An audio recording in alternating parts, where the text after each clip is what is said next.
The rain came down in cold, slanting sheets across the cracked asphalt of the rusty nail truck stop just outside Tulsa, the kind of place where neon bosses have dead and the coffee tastes like regret.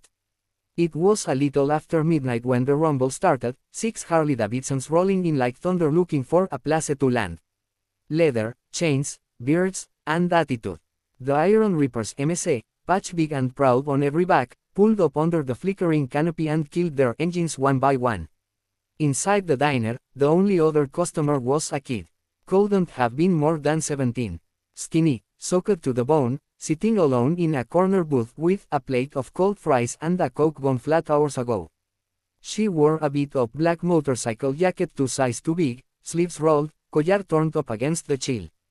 Her dark hair was plastered to her face, and she kept her eyes on the window like she was waiting for someone who was never coming. The bikers stomped in, shaking off rain like dogs, louding loud enough to rattle the silverware. The biggest one, President Patch, long gray beard, arms like bridge cables, spotted the girl and grinned. "Well, look what the storm dragged in," he boomed. "Hey, sweetheart, Halloween was last month. You lose a bet with your daddy's closet." His brothers roared. One of them flicked the frayed cuff of her sleeve. "What is that, Goodwill's finest?" Girls playing dress up. She didn't flinch, didn't look up, just reached for a fry, slow and deliberate.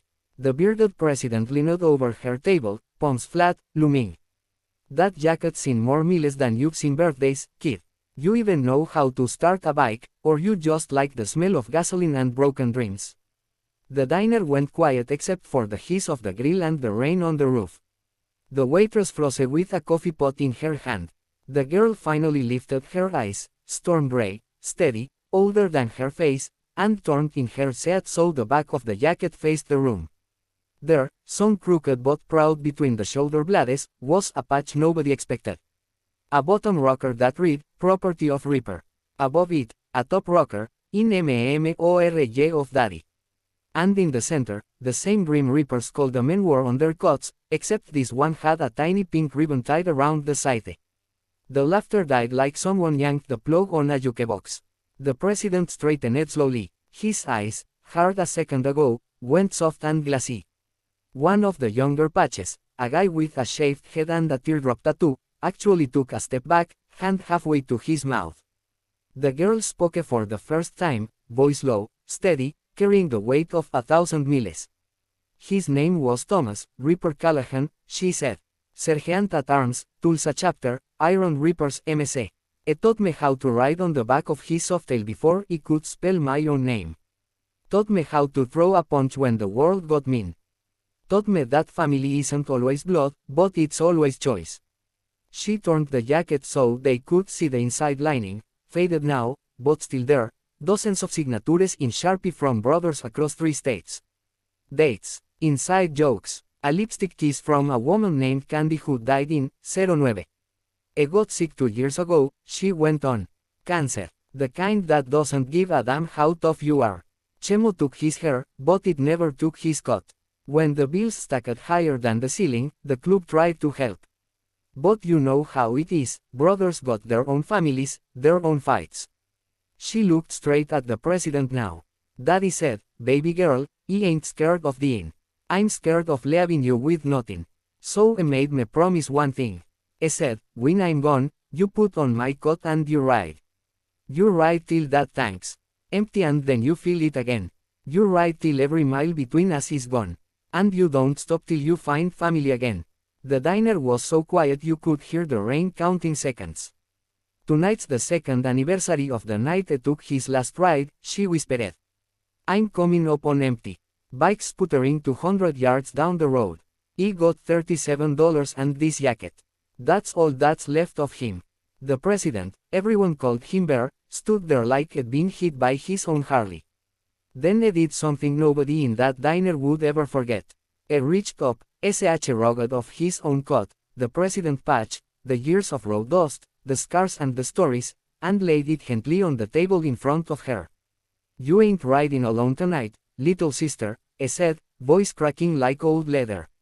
"Not anymore." One by one, the other 5 followed. Coats came off, laid in a pile like an offering.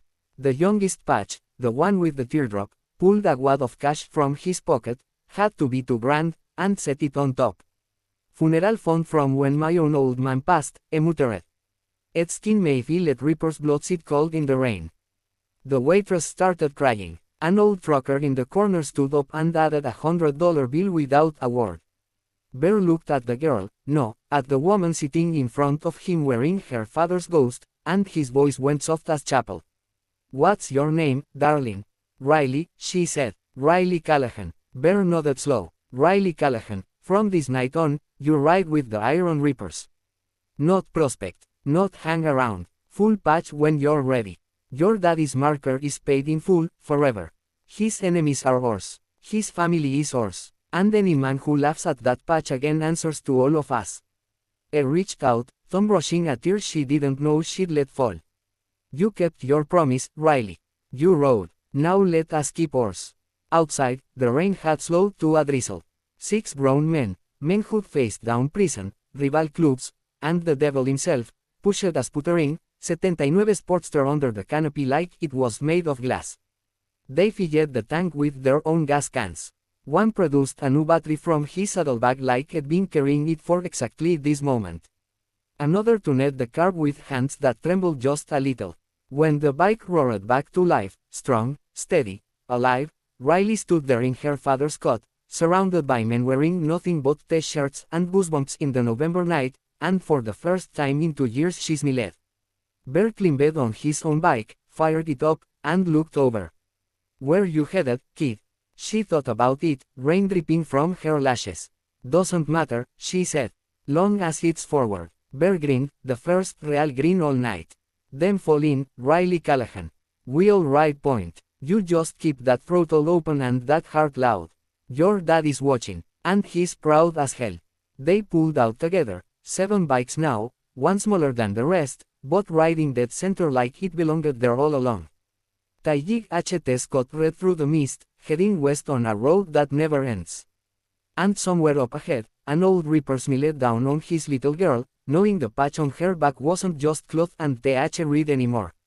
It was family. It was love louder than any engine. It was proof that no matter how empty the tank gets, how dark the night, how hard the rain, there's always someone willing to ride through the storm with you, if you're brave enough to keep going. And that, more than anything, is what being a biker has always been about. Not the leather, not the loud pipes, but the promise that nobody who wears the patch, blood or chosen, ever rides alone.